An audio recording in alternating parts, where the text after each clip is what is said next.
Comment bien gérer son budget quand on vit en Martinique ou en Guadeloupe? Bonjour à tous, je suis Chris Tuttle, votre expert et votre coach en gestion financière. Si vous ne me connaissez pas, je vous rappelle que mon but est de vous accompagner, vous, Génération Y, à réaliser vos projets grâce à une compréhension objective de l'argent. Avant toute chose, les amis, n'oubliez surtout pas de vous abonner à la chaîne en cliquant sur le bouton s'abonner et surtout en cliquant sur la cloche des notifications. Comme ça, dès qu'une nouvelle vidéo sera publiée, vous serez directement informé dans votre boîte mail. Tenir un budget, c'est quelque chose d'extrêmement important. Et si 70% des gens disent tenir un budget, seul un quart de ces personnes parviennent à s'y tenir vraiment et à suivre le budget qu'ils se sont fixés. C'est un nombre vraiment infime. Et il faut s'interroger pour savoir pourquoi il est aussi bas et pourquoi autant de personnes ont ces difficultés. Et peut-être que vous aussi, vous avez des difficultés à tenir ce budget que vous vous êtes fixé.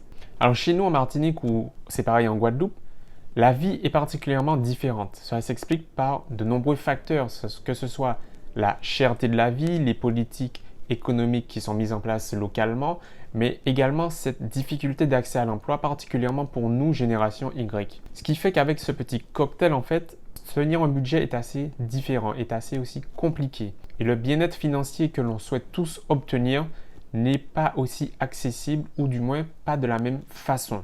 Et pour beaucoup de personnes, ne pas tenir ce budget les pousse en fait à rentrer dans un cercle vicieux, celui de la surconsommation et qui est extrêmement nocif pour votre portefeuille et pour votre santé financière. Alors on connaît tous cette expression, en bas la tête, pas ni plaisir. C'est sûr qu'il faut profiter de la vie pleinement, qu'il faut vivre parce qu'on ne vit qu'une fois et la vie elle est extrêmement belle et elle vaut le coup d'être vécue. On est tous d'accord sur ce point. Mais pourtant les amis, il faut quand même être un peu réfléchi par rapport à notre avenir, par rapport à notre bien-être de façon générale. Aujourd'hui, on s'amuse, on est content, on se sent bien, mais à la fin du mois, on voit bien que c'est assez compliqué et c'est assez frustrant. Et parfois même, c'est justement pour oublier cette frustration, oublier ce stress et l'évacuer que l'on a recours à tous ces divertissements, à tous ces plaisirs qui en fait ne sont que des soulagements, mais ne sont pas des solutions face aux problèmes réels. Et je pense en fait, et je suis sûr que beaucoup d'entre vous sont d'accord avec cela, qu'il vaut mieux affronter le problème une bonne fois pour toutes plutôt que le cacher sous le tapis et qu'ensuite il forme un amas de poussière qu'on n'arrive pas à se débarrasser. Mais il faut savoir les amis que l'enrichissement se base sur 3 piliers. La discipline, le savoir et le plaisir. Le plaisir c'est effectivement le pilier que peu de personnes oublient de travailler, d'appliquer, mais il est également le pilier le plus minoritaire par rapport aux deux autres. Il est important de comprendre comment fonctionne l'argent, comprendre le système financier, de la gestion financière, de l'épargne, en fait accumuler un grand nombre de connaissances et ensuite de les appliquer de façon disciplinée. Et ce n'est qu'après avoir effectué ces 2 étapes fondamentales que l'on peut se faire plaisir et profiter pour savoir en fait que après tous ces efforts, il y a ce réconfort. En fait, gérer ses finances, les amis, ce n'est absolument pas quelque chose qui doit être contraignant. Et toutes les personnes qui vous ont fait croire que gérer ses finances, c'est se restreindre, elles ont totalement tort. Selon certaines situations, il est important de faire des sacrifices, de faire des concessions. Et c'est surtout avec ces sacrifices que l'on arrive à avoir des résultats beaucoup plus importants. Mais ce n'est pas obligatoire et surtout ce n'est pas censé être votre vie pour toujours.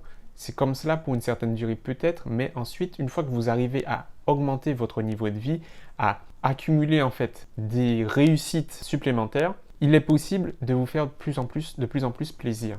Combien d'entre vous, à peine votre salaire perçu, allez donner une partie de ce salaire à un organisateur de soirée, à une société de divertissement télévisuel, à une société de divertissement musical, je ne cite pas de nom, mais vous savez de qui je parle, et en fait à un tas de personnes qui n'en ont pas forcément beaucoup plus besoin que vous en avez réellement besoin.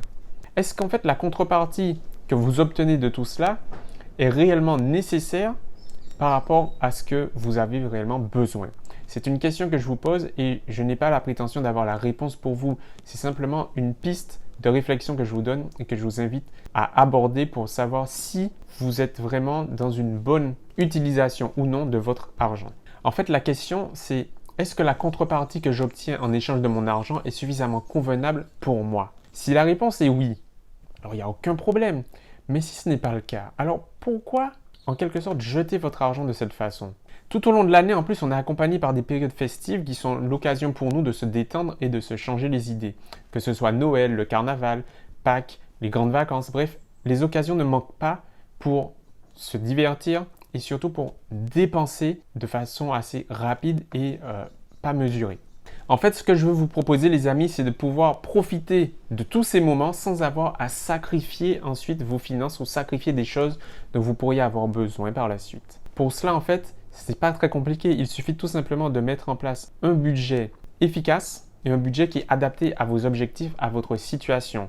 Donc, en fait, pour cela, il faut remettre à leur place les deux piliers dont on a parlé tout à l'heure, celui du savoir et celui de la discipline.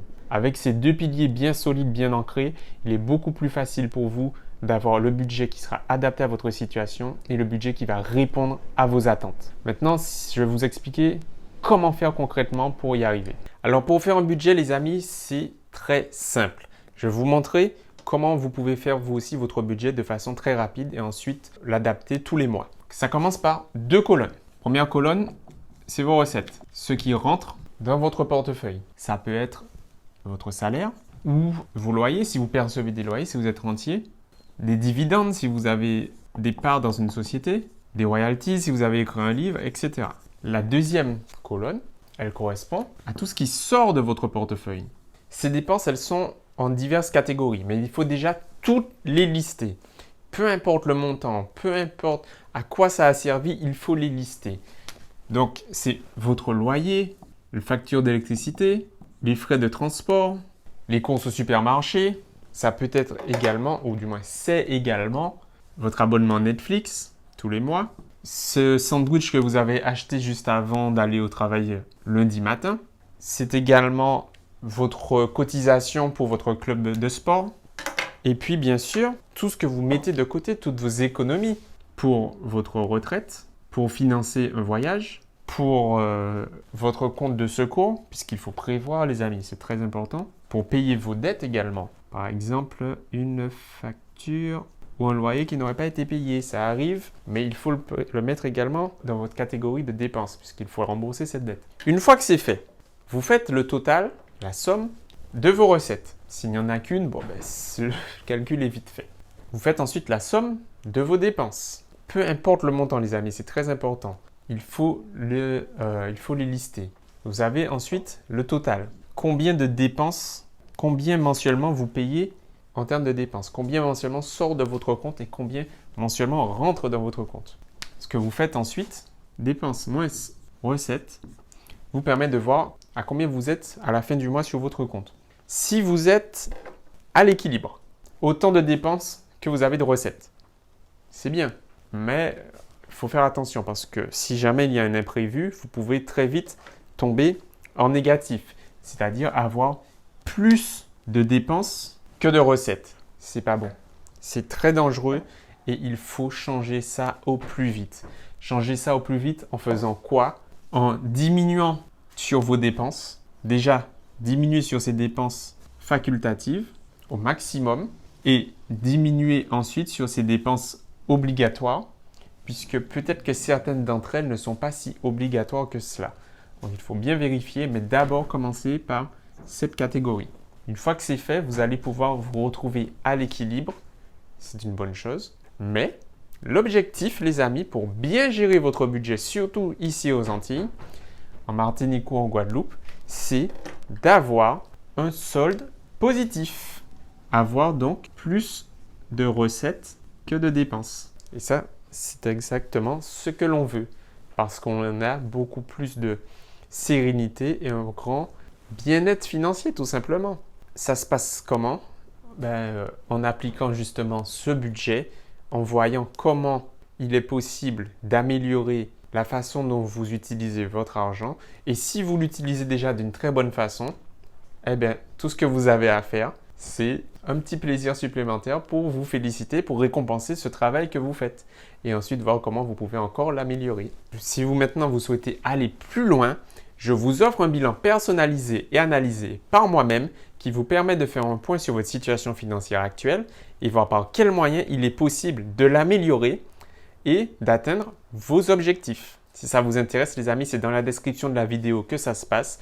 Il vous suffit de cliquer sur le lien qui se trouve dans cette description et de répondre au petit questionnaire pour qu'on puisse prendre contact ensemble. Si vous avez apprécié cette vidéo, les amis, ou si vous avez appris une chose nouvelle sur la gestion de vos finances, si vous habitez en Martinique, en Guadeloupe, et c'est d'ailleurs même valable partout dans le monde, c'est un principe général, mais j'ai voulu faire cette vidéo pour nous parce que nous avons des spécificités particulières et que ce n'est pas toujours facile de savoir comment faire par rapport à ces particularités que nous avons, nous qui habitons en Martinique ou en Guadeloupe.